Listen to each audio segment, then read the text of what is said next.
En janvier 1890, Helena Blavatsky a reçu la visite d'un vieil ami qu'elle n'avait pas vu depuis 15 ans. Quand il est entré dans son appartement de Londres, il s'est arrêté net. Il l'a regardée avec des yeux écarquillés. Et il a dit « Helena, qu'est-ce qui t'est arrivé? Tu es différente, complètement différente. Tu ne ressembles plus à la femme que j'ai connue ?» Helena a souri tranquillement. Elle a répondu « Je suis en train de terminer cette vie, ce cycle, tout. Je le sens dans chaque cellule de mon corps, dans chaque souffle que je prends. Je ne suis plus en train de vivre, je suis en train de conclure. » Son ami a pensé qu'elle parlait de sa mort imminente, mais ce n'était pas cela. Helena parlait de quelque chose de beaucoup plus profond. Elle parlait de la fin de son cycle terrestre entier, la fin de toutes ses incarnations, la fermeture définitive de son passage sur Terre, et elle reconnaissait les signes. Les 9 signes que le Mahatma Kuthumi lui avait enseignés en 1887. Il avait dit « Helena, quand une âme approche de sa dernière incarnation terrestre, elle affiche 9 signes distinctifs. Ces signes ne mentent jamais. Ils sont la signature de l'âme qui a terminé son école, qui a appris toutes ses leçons, qui est prête à recevoir son diplôme final et à quitter cette dimension pour toujours. Si vous êtes ici, c'est que vous ressentez peut-être quelque chose de similaire. Une fatigue existentielle, un sentiment d'avoir déjà tout vu, tout vécu, tout expérimenté, une certitude tranquille que vous n'appartenez plus vraiment ici, que quelque chose en vous se prépare à partir, et vous vous demandez « Est-ce que je suis en train de terminer mon cycle terrestre? Est-ce vraiment ma dernière vie ici ?» Dans les minutes qui suivent, vous allez découvrir ce que le Mahatma Kuthumi a révélé à Helena sur les 9 signes de la dernière incarnation. Les signes que seules les âmes anciennes reconnaissent. Pourquoi ces signes apparaissent dans cet ordre spécifique et surtout ce que vous devez faire si vous les reconnaissez pour finaliser votre passage en beauté et partir définitivement libéré. Mais d'abord, il faut comprendre quelque chose de fondamental. Toutes les âmes ne terminent pas leur cycle terrestre en même temps. Certaines âmes sont très jeunes. Elles viennent de commencer leur aventure terrestre. Elles ont encore des centaines, peut-être des milliers de vies devant elles. D'autres âmes sont à mi-chemin. Elles progressent régulièrement, mais elles ont encore beaucoup à apprendre. Et puis, il y a les âmes anciennes. Les âmes qui ont déjà vécu des centaines, parfois des milliers de vies terrestres, qui ont été tout, fait tout, expérimenté tout, rois et mendiants, hommes et femmes, bourreaux et victimes, prêtres et prostituées. Elles ont fait le tour complet, et maintenant, elles sont fatiguées. Tellement fatiguées, pas physiquement seulement, mais existentiellement. Kuthumi a dit à Helena, « Les âmes anciennes qui approchent de leur dernière incarnation portent une fatigue très spécifique dans leurs yeux. C'est une fatigue douce, paisible, sans amertume, comme quelqu'un qui a terminé un très long voyage et qui voit enfin sa maison apparaître à l'horizon. Il y a de la joie dans cette fatigue, car elle sait que le voyage est presque fini. Premier signe, vous ne vous sentez plus vraiment chez vous sur Terre. Le maître a expliqué, quand une âme termine son cycle terrestre, elle commence à se détacher énergétiquement de la planète. C'est comme si une partie d'elle était déjà partie, déjà montée. Et seul le corps reste ici pour finaliser les dernières affaires. Tu regardes le monde et tu te sens comme une étrangère. Les gens autour de toi semblent appartenir à ce monde. Ils s'y investissent, ils s'y attachent. Ils planifient des futurs à long terme, mais toi, tu ne peux pas. Quelque chose en toi sait que tu ne seras pas ici longtemps, pas dans le sens que tu vas mourir demain, mais dans le sens que ton âme ne reviendra plus ici. Alors, pourquoi investir ? Pourquoi s'attacher? Helena a ressenti cela de manière intense dans ces dernières années. Elle regardait les gens s'exciter pour des choses mondaines. Argent, statut, possession, projets futurs. Et elle pensait, pourquoi? Quelle différence cela fait-il vraiment? Dans 100 ans, qui se souviendra? Dans 1000 ans, qu'est-ce qui restera? Ce n'était pas du cynisme, c'était une vision claire, une reconnaissance tranquille que tout cela est temporaire, éphémère, illusoire. Et son âme avait grandi au-delà de l'illusion. Kut-Humi a dit « Ce détachement est sain ». C'est la preuve que ton âme se libère naturellement. Ne le combats pas. Ne te force pas à t'intéresser à ce qui ne t'intéresse plus. Honore ce détachement, c'est un cadeau. Deuxième signe, vous ressentez une fatigue sacrée, que le repos ne guérit pas. Le Maître a révélé, les âmes anciennes en dernière incarnation portent ce que nous appelons la fatigue sacrée. Ce n'est pas une fatigue physique ordinaire. Tu peux dormir 10 heures, te reposer pendant des semaines. Mais cette fatigue reste, car elle n'est pas dans le corps, elle est dans l'âme. C'est la fatigue de quelqu'un qui a vécu trop longtemps, qui a porté trop de corps, qui a souffert trop de fois, qui a aimé et perdu trop de fois, qui a essayé trop de fois. Cette fatigue dit « J'ai assez vécu, j'ai assez expérimenté, je veux juste rentrer à la maison maintenant ». Elena a écrit dans son journal en 1889 « Certains jours, je me réveille et je me sens tellement fatigué que je ne veux même pas ouvrir les yeux. Pas parce que je suis déprimé, mais parce que mon âme est épuisée d'être ici. Elle veut partir, elle veut se reposer, vraiment se reposer, pour toujours. » Le Maître a dit « Cette fatigue est sacrée. Ne la traite pas comme une maladie, ne la combat pas avec des stimulants ou des distractions. Honore-la, écoute-la. Elle te dit que ton temps ici approche de sa fin, et c'est une bonne nouvelle, pas une mauvaise. Troisième signe, vous n'avez plus de désir terrestre fort.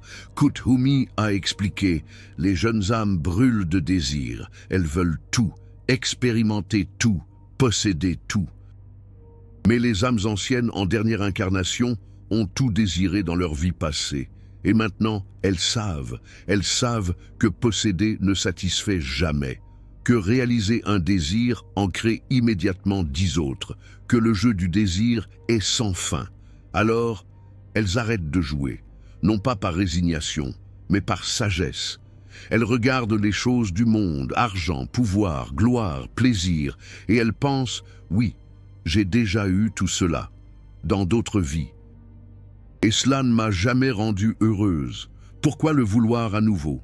Elena n'avait presque aucun désir matériel dans ces dernières années. Elle vivait simplement, mangeait simplement, s'habillait simplement.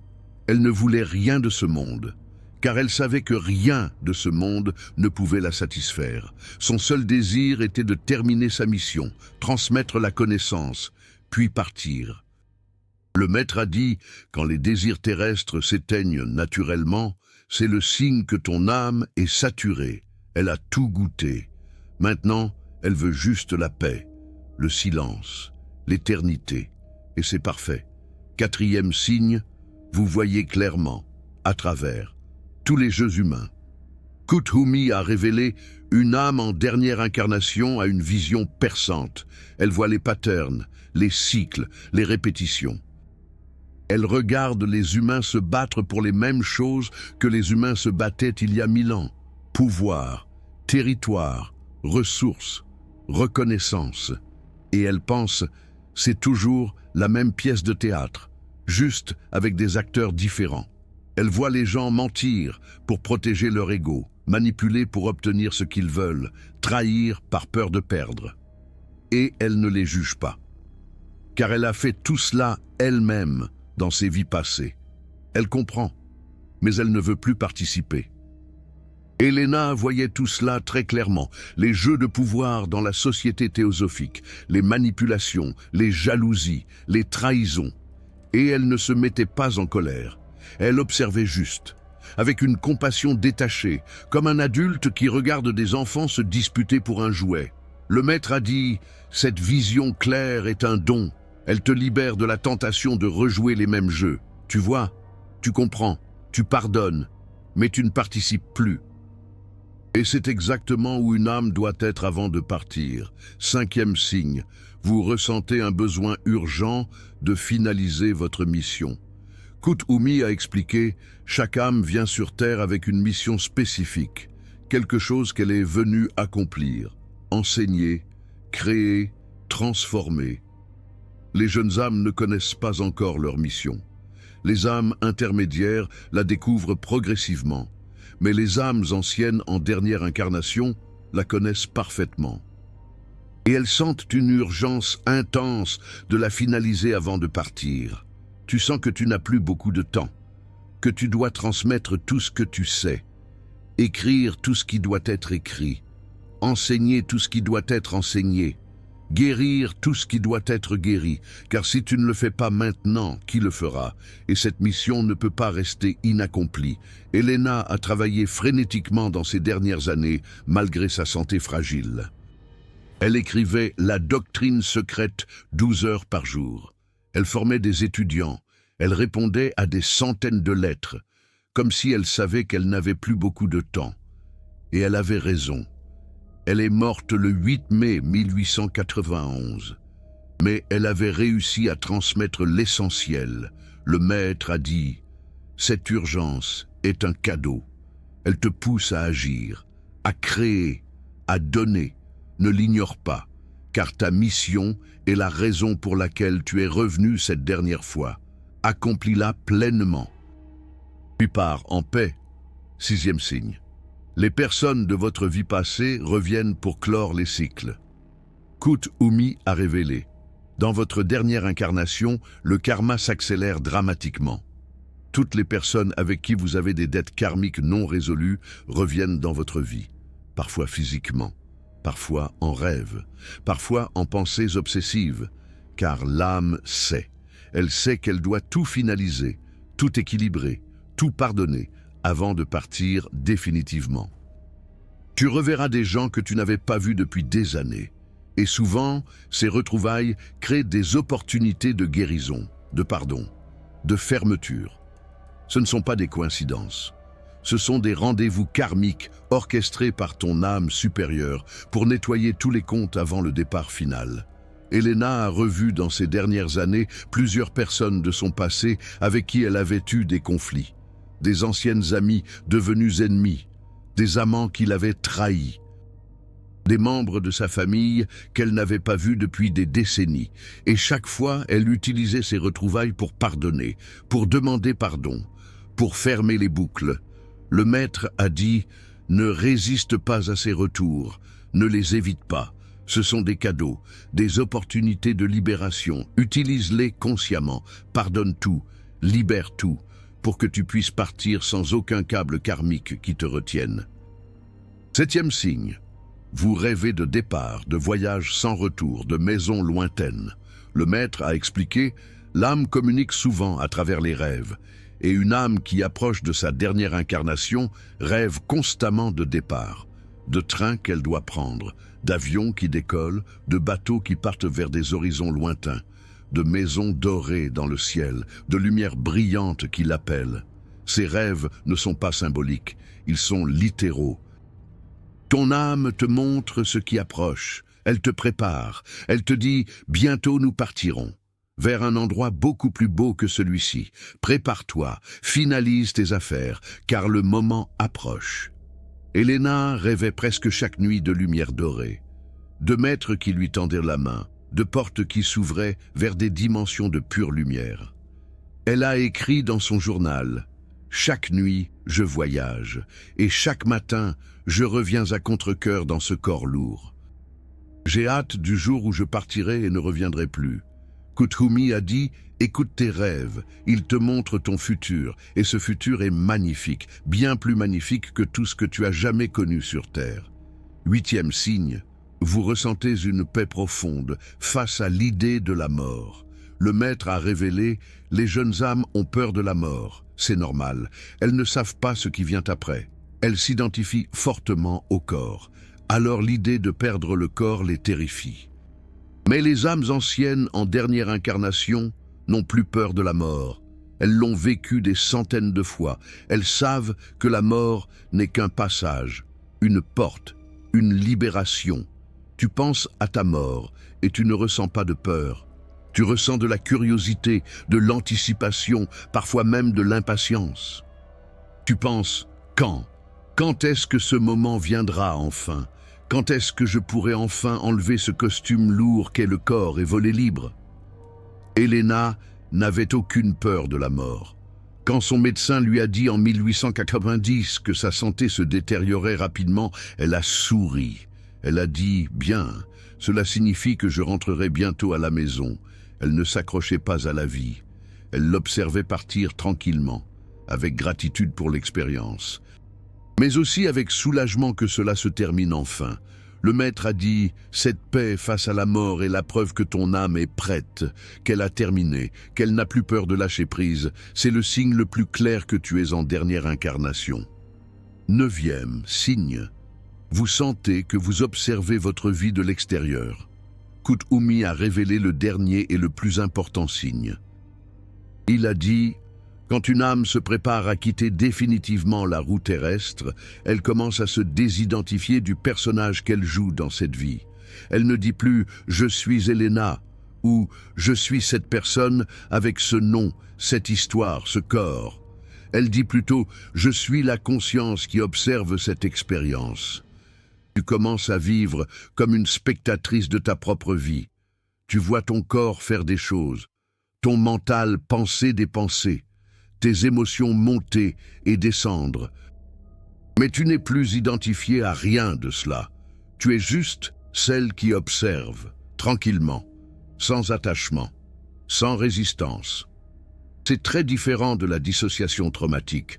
Ce n'est pas une fuite, c'est une libération.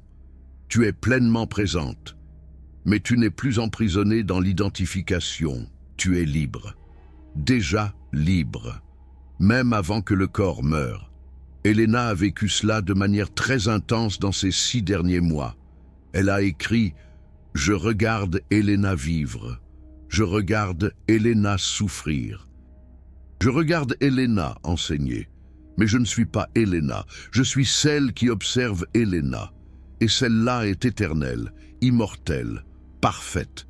Elena mourra bientôt, mais moi, je ne mourrai jamais. Le maître a dit, quand tu atteins cette reconnaissance, l'illumination est déjà là.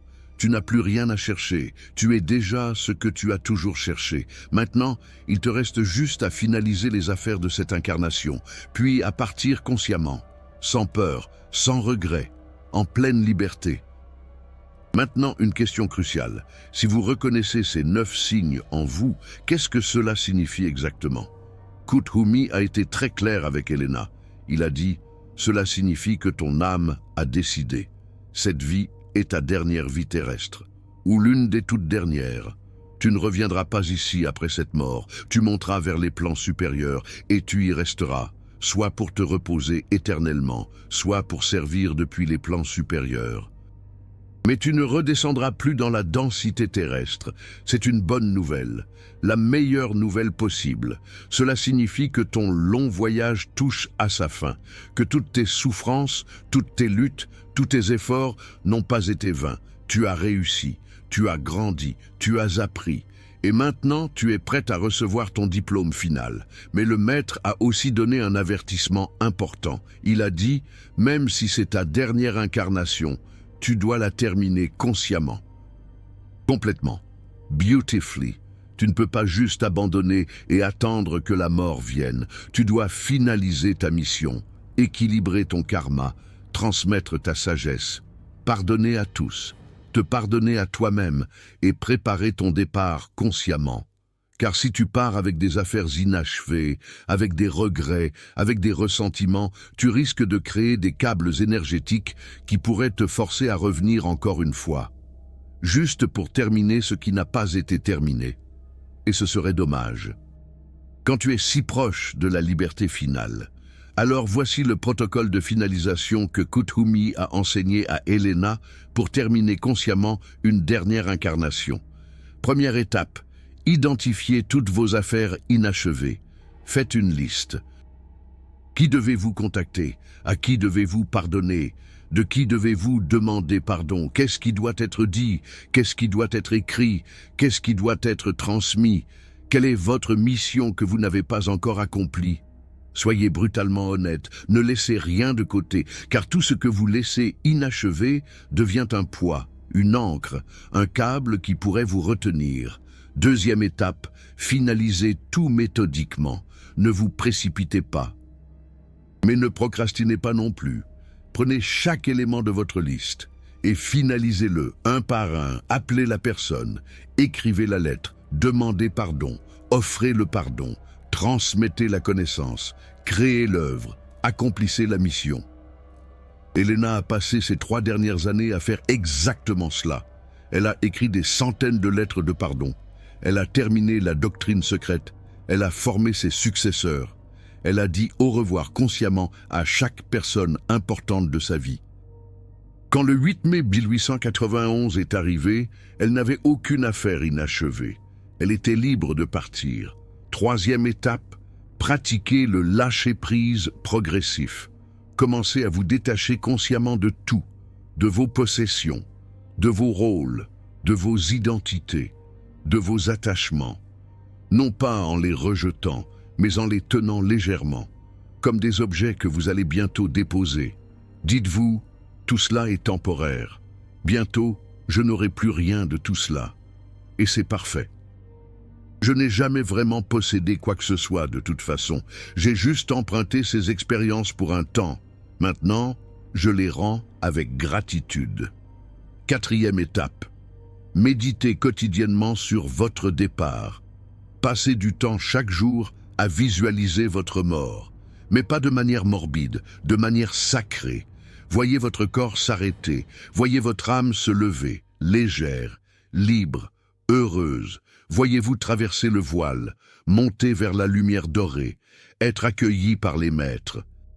Rentrez à la maison, cette pratique vous prépare. Elle enlève la peur, elle crée de l'anticipation joyeuse. Et quand le moment réel viendra, vous serez prête. Vous reconnaîtrez le processus, vous ne résisterez pas. Vous partirez en pleine conscience. Cinquième étape, vivez chaque jour comme si c'était votre dernier. Non pas dans le sens de profiter au maximum, mais dans le sens de soyez complète aujourd'hui. Si c'était votre dernier jour, qu'est-ce qui serait important? Dites ces mots d'amour, offrez ce pardon, transmettez cette sagesse, créez cette beauté, ne reportez rien. Elena a vécu ainsi ces dernières années. Chaque jour était complet, chaque jour, elle donnait tout. Si elle était morte n'importe quel jour entre 1888 et 1891, elle serait partie sans regret, car elle vivait comme si chaque jour était le dernier. Et finalement, le 8 mai 1891, c'était vraiment le dernier. Et elle était prête. Si vous reconnaissez les 9 signes en vous, vous savez maintenant avec certitude, vous êtes en train de terminer votre cycle terrestre.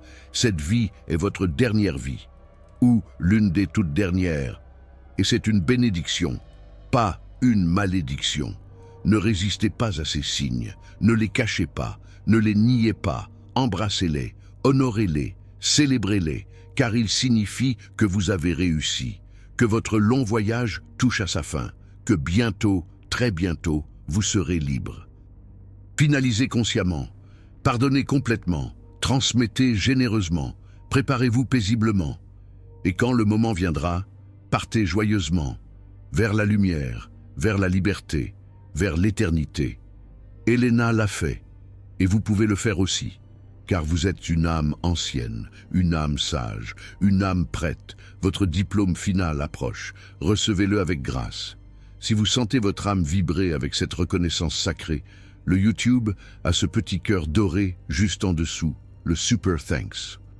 Quand une âme ancienne en dernière incarnation reconnaît une autre âme ancienne à travers ce geste, cela crée ce qu'Elena appelait le cercle des diplômés. Une connexion énergétique entre toutes les âmes qui terminent leur cycle terrestre ensemble. Ce n'est pas une question d'argent, c'est une question de reconnaissance sacrée entre âmes qui rentrent à la maison. Chaque Super Thanks renforce ce cercle. Et ce cercle, Elena l'a dit, nous accompagnera au-delà de la mort.